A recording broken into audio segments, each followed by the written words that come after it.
in marketing, in every marketing plan I have, there's, here's some things I think will really work. Here's some things that, they might be cost effective and get a couple leads. And here's some stuff that's purely experimental. Perryn Olson is a seasoned fractional CMO at Alt CMO.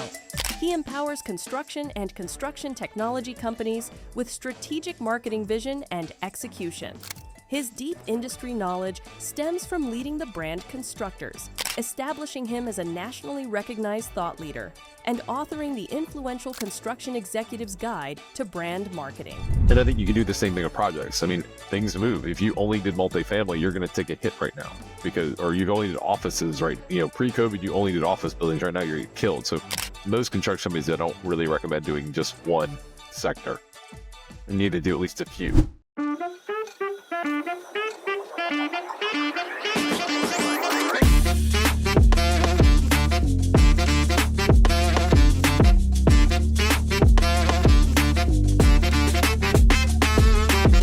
Welcome back, everybody, to another episode of Brewing Business with Brady. And today's guest is Perryn Olson.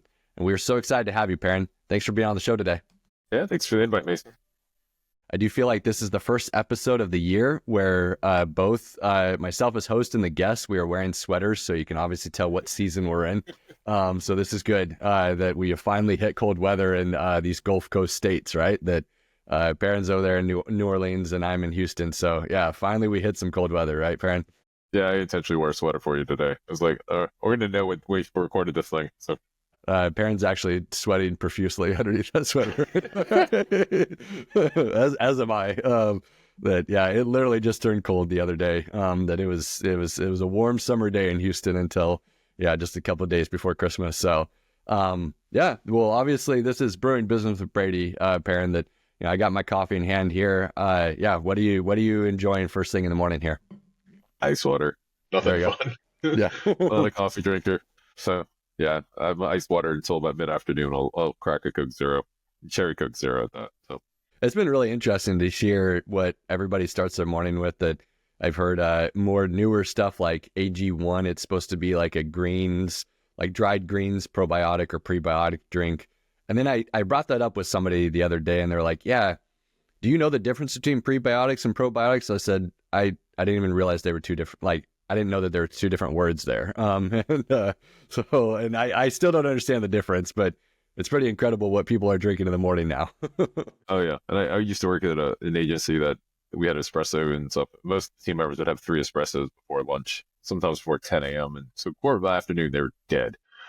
They were so hyped up on caffeine in the morning. They were kind of knocking off in the afternoon. And so they got up to $100 challenge of having me drink coffee, and I still didn't do it. So. I'm really excited to have you on the show today, Perryn. That obviously you focus a lot on marketing for construction companies, right? That you are an expert in marketing for construction companies, and marketing. I love this because what they teach in marketing is that you should be niched, right? That you should have a particular focus and you should have a particular target market. Understand that, and to make your messaging very bold and clear for that target market. And so the fact that, and I've seen with different marketing agencies or fractional CMOs, et cetera, it's broad, right? And I'm like, when I see that, I'm like, you're not even drinking your own Kool-Aid here, right? Yeah.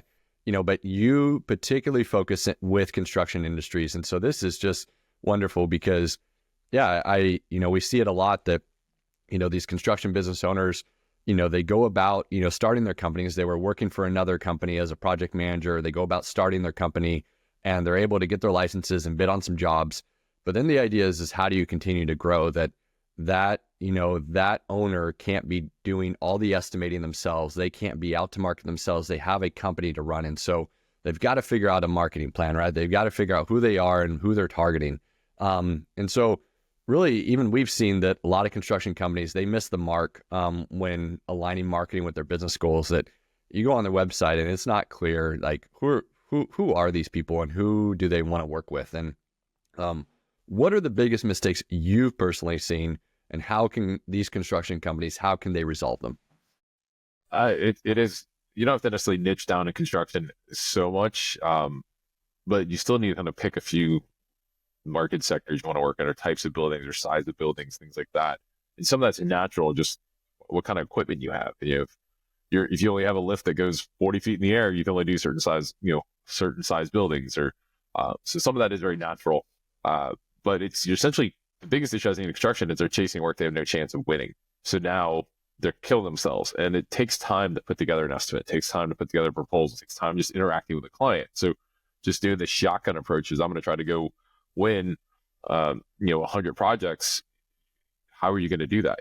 One of the analogies I've given people kind of open up their eyes is, essential marketer or proposal coordinator would have 2,000 hours a year, 40 hours a week, 50 weeks a year. Would you rather them spend 100 hours on 20 proposals or 20 hours on 100 proposals? Which one do you think they're going to have a better chance of winning? And almost everyone I've ever asked this question to, including a room of CEOs, including a room of CFOs in construction, they're always like, oh, if they spend 100 hours on 20 proposals, they should have a higher likelihood of winning this. I'm like, correct. But you're telling them to go chase 200 proposals. So, let's stop and think about this math. So one of the things I've pulled from the tech sector is called account-based marketing. And one of the big things of that is called the ideal client profile, or ICPs, the acronym you hear in marketing.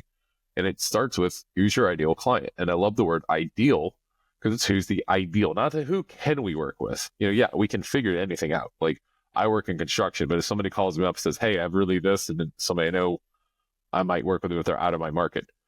But who, and I really like to bring in the operations people on this, is who are the clients you really don't like? Let's put them as negative points. Who are the people you really like? Oh, we really like healthcare. Why? Oh, it's because of this and this. Great. Let's add some extra points to there. And you build out a score sheet, and essentially it's your first go, no go. Like in construction, we're very familiar with the go, no go in proposals. Let's do that to what clients we want to chase. So I just kind of call it the client go, no go. So do we want to talk to them? And the technical marketing term would be the ideal client profile. And it is a score sheet. So you can put in the firmographics of this company, where they're located, their ownership, what market sector, what size buildings do they normally do, things like that. Kind of fill out this whole thing. And the more categories you have, the more precise you get, and literally draws a line. Is this a client we should go after? And if you're scoring 20 points out of 20, okay, this is a top prospect. We need to go after them hard. They're scoring 5 out of 20. Well, we don't need to waste our time. We're not going to win a job with them either. So having a new client profile does a few things. You're maximizing your business development efforts. You're maximizing your chance of winning the project, so your hit rate goes up, and also you're making operations really happy. Because one of the worst things I think sales and marketing can ever do is bring in bad sales. You bring in one that's essentially just that square peg in a round hole, and this operation is like, oh, why are we doing this? And I think every contractor's worked a job like, how did we get here? I was talking to somebody the other day, actually. They were talking about, like, during COVID, everyone was kind of going through and trying to bid everything. And they said, so then it took almost 2 to 3 years essentially to kind of get through all that junk that they won and work through those jobs. And everyone was miserable. And then you had a lot of people changing jobs post-COVID, partly because companies are taking on jobs they had no business doing. And, so now we're kind of getting to this point where, like, we're starting to hit our rhythm, and we're getting jobs that we really should be working. What do you say to the owners of construction companies? Because especially I would say, if they're generally newer, right, that I've even experienced in building a business that sometimes every once in a while you take a flyer project or a client, right? And then you figure out that was fun and that was great. And that was an awesome experience, and we need to do more of that. But that was generally out of our wheelhouse, but we figured out we can do that, and we need to do more of that. And what would you say to those that I'd probably say, like, maybe their age of their business is maybe 5 years or younger, that, they've had some of those come across, and they're thinking to themselves, what if we miss some of those by being too targeted? What if we miss that? What's your response to that? I think you should still experiment. I think in marketing, in every marketing plan I have, there's, here's some things I think will really work. Here's some things that, they might be cost effective and get a couple leads.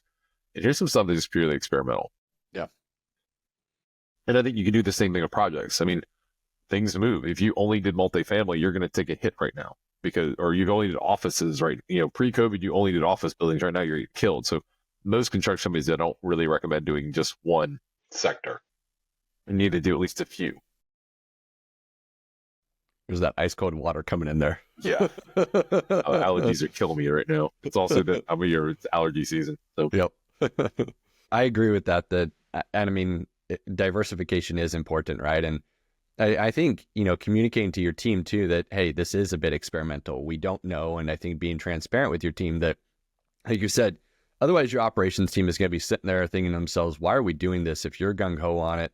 But if you get to also tell them that, hey, we don't quite know about this, but it seems like a neat opportunity. Let's give it a try. And then as a team, we can determine whether this becomes a part of our go or no go going forward. Then it feels like you can get the buy-in to it, right? And especially if you can express that, this is the potential opportunity here and we can build something bigger if we figure this out. I found that, the buy-in works then. As long as you know that, and you give them an opportunity to also say, let's determine after this, though, if this should be go or no go going forward, right? Well, and sometimes you just have to connect the dots for yourself and for the client, for the team. Like, I was working with a contractor in Texas that they all of a sudden were chasing a big bio lab. And I'm like, you've never done a lab? They're like, we've done 30 labs in high schools and colleges and already. Like, we know exactly what to do. We know exactly the gas lines to run in, the architect, like it was a design build. They knew exactly what architect to go partner with because they'd done all these in the school, but in their portfolio, they're all tagged as schools, higher ed, K through 12, things like that. They're not tagged as science lab. It's a small piece. They've also done a lot of stadiums in that. They've done a lot of, basketball courts and state auditoriums. So they were like, once they kind of broke apart their schools, they were like, oh, we've got a lot of expertise in these other things. There's kind of a legendary story through SMPS, is the marketing and business development group for the build industry. Story goes that there's a contractor who was trying to win a job, a big luxury hotel in Hawaii. They'd never built in Hawaii. They've never built a hotel.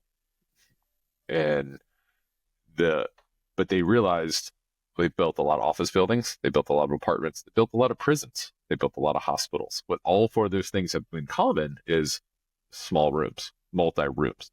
So they essentially pitched that we built a lot of multi-rooms. Yes, we've never built a hotel, but we built all these other things and we're experts at this and this. And they showed their schedules and explained this.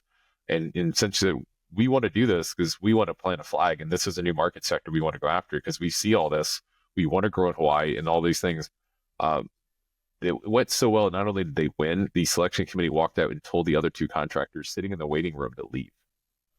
That's why it's a bit of a legendary story, because it was just this one is connecting the dots, but also a way just to tell your story and connect and not just answer the questions, and more check the boxes that you hear a lot in selection committees, but actually have some passion, show some guts. And it's a story. I unfortunately forgot the details of which exact firms it was, but this is a story I heard 10 years ago, and it's always stuck with me. Of how do you go to a transcendental market that doesn't quite make sense because you're looking for, like, how many hotels, but everything else lines up. It's very similar. No, I think of the example, like within, our CFO business, like, we work with a lot of agribusiness clients, but there's the saying that goes that you don't make your money on the farm, you make your money in the shed. And so if anybody farmers are land rich, cash poor. So if you actually want to make some margin in business, you have to be vertically integrated. And that means you have to run a packing shed to run your products through, process them.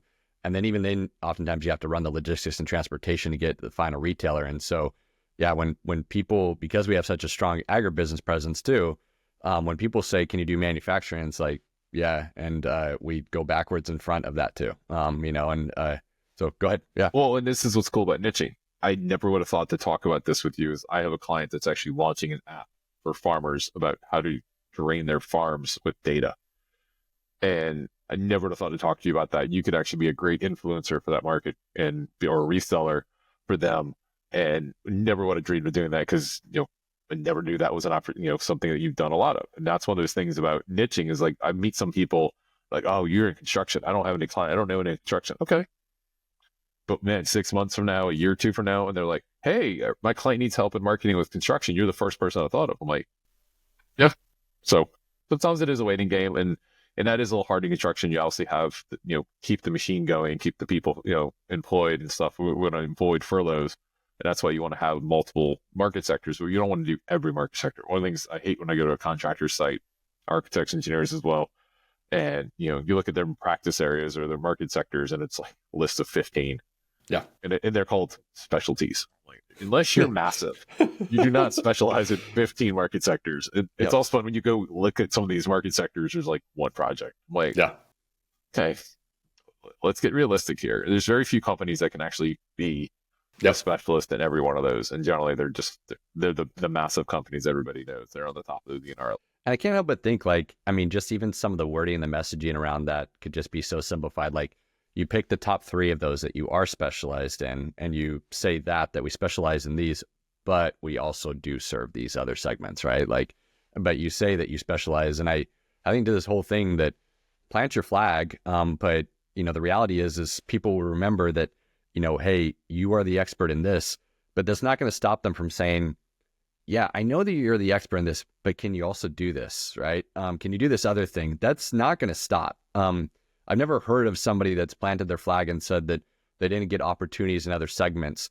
It's just they became known as this one thing, and that was memorable. And so it actually got them more business, but they didn't get the other ancillary, like, random stuff still coming in, right? It made them more focused, right? As of this week, half of my clients, my fractional clients, are tech. They're serving the construction industry. They're hiring me because I know the contractors and I know the space. And, one of them is not a contractor or built company. It's, a management consultant that started a tech software, really robust software. And she's kind of overdoing some of the things. So she doesn't know the ins and outs. And she's actually looking at hiring a contractor on staff to be the contractor on staff next year to help with that internal piece. But that's one of the main reasons they hired us instead of a marketing firm that just does software, because we know that audience. And it's been interesting to see if, like, wait, it's kind of turned linked, and all of a sudden, like, half my clients are tech. I'm interested, kind of expanding from here, because we've talked about the ideal client profile. We've talked about developing this strategy, right? But the reality is that the owners of construction companies have to have a team that helps them. And, what I've seen in construction industries, but other, I would say, trades and other, other similar industries, is what happens is they think marketing is social media, and I'm going to, and I think even one of your partners posted about it on LinkedIn, and I loved it. And I've heard this from you as well, that, they hire a recent college graduate and throw them in charge of the marketing department. And, the focus is on social media and just posting things. And I think you and I both know that, especially from this whole topic of understanding your ideal client profile, targeting them, like, that doesn't work. Like, getting the fresh college graduate that, can make pretty designs and all that stuff, like, that's not marketing. And so, given that that's the approach of some, business owners, what would you go about fixing about that? Like, what's some of the first things that you would dive in and say, no, let's do this instead? Yeah. I mean, that's about 5% of marketing. And what I try to remember, like, I was a MEP engineering principal I was talking to a while back. I'd done the strategy for a while, and they'd hired, and the person didn't work out. And they're like, look, I just don't want to hire a person that all they're going to do is spend all their time on social media. I'm like, okay, your firm's 75 years old. Social media is about 10. What do you think marketers did before social media? Yeah. And then he kind of rattled off, because I wouldn't give him the answers. And, like, that's part of marketing, plus these other things. And it's actually one of the issues with marketing now is, like, what is considered marketing has grown so significantly. Like, your world's grown more just because of risk. Like, but the true principles of accounting is still the same as probably was 100 years. I'm sure I'm wrong, but it hasn't grown exponentially. Like, marketing is literally like, we've invented whole new channels, but also the bar is raised on what proposals should look like. I was on a webinar the other day about how proposals need to look like magazines. And I'm like, that was something I was trying to do 10 years ago. And we, with certain things that you could do then and that you couldn't do then that you can do now. And people talk about video inserts in proposals. And you're like, holy crap, it's just a different level. But going back to your core question of, what do you do with this kind of young, naive college grad at turning marketing? Is one is you have to give them the strategy, give them the playbook. And this is actually where fractionals I found fit really well. And most people kind of think, if I'm coming as a fractional, I want to replace the in-house marketing team. Like, no, I don't want to do the day-to-day. I don't want to do the social media. And there's certain things it helps to have somebody just walking the halls and hearing those things. And you're not going to get that with an outside consultant, because I can't walk the halls of all my clients every day. And So you pair them with an experienced person like a fractional CMO, or there's other avenues as well, but obviously this is what I'm most familiar with. And I help with the strategy and the mentorship and that leadership. And I'm also helping the CEO, the CFO. Usually the two people that one of those two would be in charge of marketing, but they don't know shit about marketing. Yeah. So you really have the blind leading the blind. You have a young college graduate that might have a marketing degree. Guess what they don't teach in marketing class? How to make the strategy. Well, how to make construction marketing. They'll teach you the textbook how to do marketing strategy, and they'll have to fill it. And I've had a social media coordinator actually one time. It's like, I gave a marketing strategy, and she's like, "You're missing this and this." I'm like, "Those don't apply to B2B." But she'd only been taught essentially consumer marketing, and I'm just like, "Yeah, you're naive. Good person could execute really well. It's how it just didn't have the background in construction." So you pair that, the abilities there, and it's a good pairing of, and this is, you kind of make a decision as are you going to hire more of a seasoned marketing director with somebody who's got 10, 15 years experience, that can do a little strategy, maybe not company leadership and vision, but can do the marketing strategy, and then but can get down in the weeds and do the social post and the promotional items and stuff, or do you hire really young and then balance that with a fractional? But the biggest issue I find is just the blind lead the blind, where the CFO, CEO that don't know much about marketing, and that they're hiring somebody and they kind of say, "Here, we're a $100 million trade contractor, win us more business," and then they wonder why that person leaves after a year and a half, because they're frustrated. They generally are told no a lot, and it comes down to there's no strategy. Or one of the issues we've had with clients coming on board is they're kind of used to that mentality. And we're like, "Look, we're a growth focused company. We're going to focus on things that are really going to change your bottom line, change your top line. We don't really care about the soccer jerseys right now." And that's actually a conversation we're having this week with a client. It's like, "I don't care about putting your logo on the soccer jerseys. Yes, is that part of the plan that we're going to do sponsorships in the local community? Yes. But do you need a CMO to do that for you? No. So let's find a different way to do that. Oh, find out the company that prints the shirts will gladly make a logo, put your logo on it for free." So sometimes it's just a mindset shift. If somebody just wants to offload that task to the marketing department, if we're the only ones there because they don't have anyone in house, we do get some of that stuff. But we've got a delivery team to help us with some of that. But our goal is to stay high level, stay very growth focused. And it's interesting. We have people come to us and are like, "Yeah, we're stagnant for 5 years." Well, it's because they're focused on those little things. They're not focused on the big strategy. They're not worried about tackling a new market sector, a new geography. They're not worried about servicing their own clients. They're so focused on these little pissant things, essentially. So I'm interested too, because I've loved that overview of the reality that it's not just about a sponsorship on a jersey. It's not just about social media, just posting a bunch, right? There has to be a plan behind it. And if you're getting a recent college grad, that there's an element of there has to be deployment, there has to be implementation, but there still has to be thought and a strategy behind it to try to get the best ROI. And that's where you all can come in. I'm interested though, because some of the marketing channels themselves, right? Social media is one, and I think a lot of people think that's the top one. And I think that they miss so many opportunities. It was actually really interesting. Again, the definition of marketing and then how it blends with sales too, right? And defining the separation between those two. But yeah, I'm interested, outside of social media posting, going and doing a sponsorship of, a kid's sports team, what are the things that you feel like are just so clear and easy for construction companies that they should be doing that they're not doing? A couple of things is just good search engine optimization, or SEO, because what happens is you get a referral. One of your clients takes the time to refer you 92% of the time. And that's a stat that Hinge Marketing has been tracking for years. People are going to go look you up on your website. So they got to be able to find you. And nobody's not going to refer you with your exact domain name. They're going to give you your company name and usually use a abbreviated version of that. So they got to go find you. But it's a big thing about talent acquisition. It's you got to have a good web presence, because that's where everyone's going to go look at you.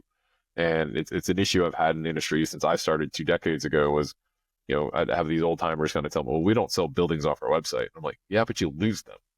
You're losing that opportunity because they go to your website and no, these people aren't qualified." They make this snap judgment, and you don't believe me. Look how we we buy. You know, how do you buy a TV? How do you buy a car? You do this research. You go online. You go click through 20 websites and reviews. Like, you think people aren't doing that for a multi-million-dollar project? You're wrong. But I'm sorry. I just have to emphasize. I love that phrase, that because I think that there's so much truth in that you may not win them on your website, but you'll lose them on your website. Totally lose them. Like, well, you think about how people buy is you go Google a term, you go through and you open up 10, 12 tabs, and you literally go through, nope. Like, there's stats out there. So you have 7 seconds to capture somebody's attention and get them to stay now for a minute and a half. And then if you get them for a minute and a half, now you're trying to get them to 5. Like, there's these kind of steps. So you need that top piece, that picture, that headline needs to grab them enough to say, I know what I'm talking about. I'm the person you're looking for. And that's it. I can't help but think how many times I've gone to a janky website and thought, man, if this is what their website looks like, I can't trust their service delivery. Like, it's like they built this in the 90s and they are going to be so antiquated in their approach. This just doesn't make sense. No way. So I love that. And it's one of the biggest, most impactful changes ever made to a contractor was actually free. I went to go visit a client out of town. It was one of these, fly the night before, spend the day with them and get to know them, and then come back and finish the marketing strategy. And when I was there, I walked in with a colleague. We're in suits. We asked to meet with the CEO of the company. And we obviously had an appointment. And the lady at the front desk was so rude, like extremely rude. I'm like, we're not homeless people knocking on the door asking for food. You know, I'm literally, I have a scheduled appointment. I'm very professional dressed. I'm meeting with your boss, your boss's boss. And so when the CEO came out, and right before that, I was like, hey, hold on a second. And I just had to listen to this person greet people at the front door, answer the phone. And she sounded like a mean version of Roz from Monsters, Inc. Like no personality, but she's mean on top of that. And I'm like, you just need to get her off the phone. Like, don't fire her. She's obviously, I found she'd been at the company for decades and stuff, but like, she's miserable for whatever reason. She doesn't want to be there, or that's just her personality, whatever it is. Like, move her somewhere behind the scenes, put someone else who's friendly there, because this is your director of first impressions. If I walk in the front door, if I call you on the phone, that's your first impression. We literally changed that thing. Like, he changed it that week. He took our advice. It made sense. And he's like, instantly, all of a sudden they started getting leads. It's like, what did we do? We did stop scaring away the leads. So to go back to your initial question, though, about, you know, the kind of like untapped things, there's no silver bullet for anyone. You know, there's always some new tech I'll try out, and, you know, hopes that's the new silver bullet for the year. But the thing it really goes back to is, what's your ideal client profile? Where are they? You know, if you're gonna focus on medical office buildings, where are the people that are buying medical office buildings? Well, let's go to the business. If you go to the American Marketing Association, is that where your office is? You know, or do you need to hang out with the residents? Where, you know, you got to find out where that audience is. I knew a contractor that spent a lot of time with the local tech incubator. He's like, because one of these days, one of these companies is going to go big, and they're going to take us, and we're going to build their headquarters. You know, he planted a lot of seeds, and he was a seasoned business owner. He was also learning. I'm a construction company. I'm learning from essentially tech startups and how they operate. And he really refined his own. Like, he kind of took what they were listening to from their speakers and stuff like that, and really brought it to himself. But, you know, there's no one thing. The one thing I find is define your audience, go where they're at. You know, I think my dad is a West Coast marketing manager for an ag chemical company. He has absolutely no influence in the website whatsoever, has never touched it. This is a 75-year-old man. And he is the marketing manager. And I remember growing up, I was always stoked. We'd get donuts on the way before school. You know why we went to the donut shop? That's where the farmers were. They were getting their morning coffee and donuts, right? And he knew that that's where they were. And so he'd stop in and say hello, and just, you know, friendly hello, and talk with them and chat with them a bit. And same thing, you know, he, you know, he's in California, and, you know, you have to get, in order to be a what's called a pest control advisor, like, you have to go through CPE credits, like, you have to get, you know, additional training every year. And so he hosts some of those training courses, and he knows that these are the people that are going to make recommendations to the farmers on what to apply. And so, yeah, he wants to be front and center, and he knows that this is where they're hanging out. So I'm going to go there. The guy does nothing on LinkedIn, has no influence on the website. He's just going where they hang out, right? And I to your point, it's, you know, where does your it's so important to have that ICP, the ideal customer profile, to define that, and then to ask the question, where are they? And I need to spend time there. And sometimes your ideal client profile actually starts with who you don't want. When I first started getting into construction, it started with my boss went to a conference called Mind Your Own Business, best conferences ever, like names ever. Good name. But I name it. And it was really focusing on niche. This was 20 something years ago. And when she first told me, I'm like, you're crazy. And then literally I'm like, oh, this makes a lot of sense. Because one of the things we were struggling with was we had so many clients in different industries. And like, we literally got invited to like 4 different holiday parties on the same night. We're just like, how do we go? Like, and some of the clients like, I need you to go to my industry association so you can learn more about my industry. And I'm like, we can't. Like, just that's not possible. So I really is kind of just, how do I play a little bit more defense? And so what we started with actually was, okay, believe in niche. Okay, I get the value of niching. We can become more of an expert. I was in my mid-20s, and I could accelerate my career faster if I niche down, because I need to know less about more about one thing instead of a bunch of stuff about little things. So we actually, first thing we did is just get rid of the ones we didn't like. Lawyers, we didn't like doctors. It just was not fitting in our culture, and every time we made that exception, it bit us in the ass. Like, just what we had is like 5 or 6 contractors at that point. So it was like, went to all 5 of them, like, hey, is there a need for a construction marketer? And they're like, yes, absolutely. Like, is there a need outside of this market? Like, absolutely. And we went at it. And it was interesting. As I kind of grew more of a national presence, I learned that there's a lot of AEC marketers. And so architect, engineering, contractors. But most of them were very focused on architects. A couple did a little engineering. Almost none of them focused on construction. So I was just like, all right, I'm just construction. Forget the AEC marketer. So like, where a lot of people in my space are AEC marketing firms or AEC marketers, I'm construction. And really, you think about construction, it's extremely broad. When you really dig into what I'm doing, and there's general contractors, there's contracting, there's 50 different trades, and then there's suppliers and building products and stuff, and the whole tech side of things. And there's a guy I met on LinkedIn. He only does helical pile marketing. That's niche. Yes. And I know, and I walk into a contractor, I know the space, I know the terms, I know what they're talking about. And I feel like I'm already 70% of the way there. And in some markets like Texas, Louisiana, so essentially 80% of like I know the players. This dude walks in, he's probably 95% of the marketing plan figured out. He's just got to kind of figure out their local buyers, their local personality, things like that. But I'm like, man, like we talk about bringing them on our team, and they're like, well, then we need very specific clients. And I've actually worked in that space a little. I'm like, I think Relo's probably going against that guy. So I thought I was niche, he's super niche. Well, kind of, yeah, as we begin kind of wrapping up here, Perryn, that, we've talked a lot about marketing, and different tactics of, and tactics is the wrong word, right? You have to build your high level strategy, and then you have to implement a plan, and the idea of going where your ideal customer profile is. And that is not necessarily always digital, right? Everybody thinks digital, but you ultimately want to hang out where your ideal customer profile is and spend time there and develop those relationships there. And, a lot of what we're talking about as a part of marketing is this, like, it's this new business development, right? It's getting these new clients. And yeah, that's important. But what would you say marketing's role is in fostering existing relationships and helping to cultivate additional sales from existing relationships that have already been made? One of the biggest audiences, the forgotten audience, I feel like most people forget, is the internal audience. And that's actually your talent, your existing talent. And then the next one is your current clients, because almost every marketer is focused on net new. And that's great. And in construction, you're not worried about churn as much because it's project based. But you'll see, if you look at it, like you might work with one developer that's multiple projects. Or if you're a trade, you work with a couple of GCs. And that the trade GC relationship is really interesting. I made the chart one time. If you pick up one GC a quarter for 5 years, and you get one project a quarter for each of those GCs as you go, at the end of 5 years, it's like 200 projects a quarter. I mean, it's insane, the compound effort of just adding one GC a quarter, and not a month, a quarter. Like, that's doable. You're going to talk about getting 4 projects a year as a trade contractor. Like, their marketing plan is a lot easier because it's very clear, defined audience.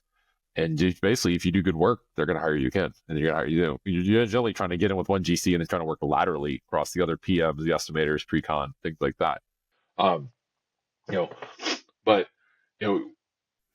where's marketing, where's sales? So one is sales support. We need the sales flyers, the trade show, the website, all those things are kind of supporting things, and helping with some of the playbooks of what to talk about. But then sales has to take it, tweak it, and kind of craft it. So my definition of what's the difference between sales and marketing is one to many. Like we're the global holistic, messenger, and sales is one-on-one. We're the one having this one-on-one conversation with a client, or, obviously sometimes it's a group of people, but it's why one company to your one company generally. And you're that hand-to-hand combat is what some people will say sales is. And marketing is the artillery, essentially shooting in the back. Like if you want to go, there's a lot of veterans in construction. And yeah. So that's kind of just, there's a lot of sales support, and it dumbfounded me early in my career, and it really stumped me for a while, was when I started seeing sales and marketing not getting along. I mean, I started seeing with clients I was working with, like the issue is like they're sabotaging each other. Not just they don't like each other, they're sabotaging each other. Like I found out a marketer one time changed the number on a proposal right before it went out and they'll intentionally lose a project. I'm like, what? Oh, yeah, obviously that person was gone very quickly. Yes, please. But it's, the other side is if you train the team, and one of the things I'm actually working on is some toolbox talks for the field team, and how do they fit in the marketing? Because most people kind of forget about their influence on marketing. And yes, they're not doing the hand-to-hand combat, they're not doing the artillery side of things, but they're still representing the company. And how the job site looks, how they act when they're wearing the shirts, the safety vests, the hard hats at lunch, how they drive with a company truck. Like there's a horror story of a buddy of mine called me one day at a vet. He'd been working on a deal for like 3 years. It was literally going to set his decade. It was this massive opportunity. And they were going, the day they're going to bid and select, he had all the influencers. He knew everyone to do. And his client champion had put his proposal, back when we had binders, on top of the stack. CEO walked in furious and said, whatever we do, we're never hiring this damn, expletives everywhere. Is this damn construction company? And the champion literally had to take their binder and move it to the bottom. And when the CEO was going through the proposals, I literally took their binder, threw it against the wall. It's like, we're never hiring. Why did they do that? Because on the way there, the CEO got a one-finger salute from one of their employees in a company truck. And that spoke volumes to the company culture to him. So this business developer had been working years on this. This was literally a game changer for the company and for him. And the marketing is, this company probably spent $30,000, $40,000 on this pursuit. In the end, when you put in all the time and stuff like that, they'll be interrupted by a field worker essentially in a truck with, a one-figure salute. So I've always told the operations team, whether it's construction, engineering, things like that, you guys still have to do good work. You're the defense. Defense wins championships. If we bring in all the work and we're losing and pissing people off because you guys can't do good work, we're never going to go anywhere. We're going to shrink and die. We're not going to grow. So at the very least, I need you guys to play good defense. But also remember, you're wearing the team uniform. Literally when you're in a truck, literally when you're in safety. And it's even if you take it off. And this is something that when I went to high school, they told us if we get in a fight in the mall and we're in school uniform, we're going to get in trouble. Even if we're not, and people know we're associated with that school, we're going to get in trouble. And it's like, and I didn't understand it, but now as a brand marketer, I'm like, oh, because we're affiliated with the brand. You're part of that. And so if you act up, because if something happens, you potentially on the front page of the news, this student at this school did this thing, and you're like, okay, I get it. No, I that makes me think back when I was in high school, I had the privilege and the blessing to, my church actually put me through a private Christian high school. They sponsored me through, and I had my school T-shirt on, and but my older brother was getting married, and I went to the local drugstore to get him a marriage night gift, right? And I won't go into detail, but got him a marriage night gift. And I remember the person in front of line looked at my shirt, looked at what I was buying, and looked at my age and said, they give those out at public school for free. And he was pissed, because he could see what I was supposed to be representing, and that's a prime example. It's just, that idea that if you're part of a company, right, that you have to carry that brand forward. But I think what I'm getting out of this, right, is you have to have a strategy, but it has to permeate your entire company. It can't, and that's what we talked about, right? It can't just be the focus. You can't just hire a college grad and say, that's our marketing department and that's their focus. It has to permeate the entire company culture in order for it to be successful, right? Well, and for the GCs, you also have to worry about your subs, right? Because who gets in trouble when they act up? If something goes wrong on the job site, it's the GC's fault. So like I actually had a GC I worked with, we built out a code of conduct on the job site. And that was part of the agreement that they made with their trade partners, that your people will follow this. And a lot of them, you got a few of them, they're like, we ain't never doing that. And they went to like, well, just read it. It's fair. But then some of them were actually like, can we borrow that? And can we make that our own? And they, so they had documented their own culture, and that was part of their own employee contract. It is just at this point, like you have to find the ways to enforce it, right? But I mean, you have to set the expectations up front that your team members and your vendor partners, your supply chain partners, like this is our expectation. And I think it comes down, at least I found that when you're vocal about who you are and your values, and that, I mean, leading with those values and being vocal about them and letting the world know them, it can be hard, right? Because people are going to call you out if you aren't aligned with those values. But it is an easier way to disseminate amongst the team that this is what we're about, and you need to live these out too, right? And you have to emphasize them. Core values should, one, attract the right people and turn away the wrong people. But it also should empower your people to make decisions when it's not in the handbook. I don't know what to do in this situation, but our core values, it says we're going to do the right thing to our customers, even if it's unprofitable company. So when we review this as a company, I'm not going to get fired because I actually follow the core values, versus the other way around. I should get fired if I did, shortcutted something and did follow one of the core values. Like, core values should be a fireable offense. Absolutely. Well, Perryn, I'm so grateful to have you on the show today that, for our audience, we talked through, identifying that ideal customer profile, identifying who you really want to work with, that go, no go, then spending time where they're at, whatever channel that may be, but where they're at, but then permeating that entire strategy throughout the entire company culture, because you could spend a whole lot of time in marketing and sales, but if you get that one, PM or that one, member on your team that gives that person gives that company a terrible experience, all those efforts and all those dollars are wasted.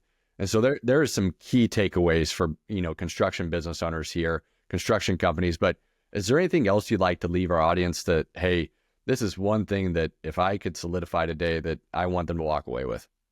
Don't try to follow everyone else. I mean, we talk about brand differentiation. It doesn't mean your brand is unique from everyone out there in the world, but it should mean if I put you up against 3 competitors, there's something unique from you.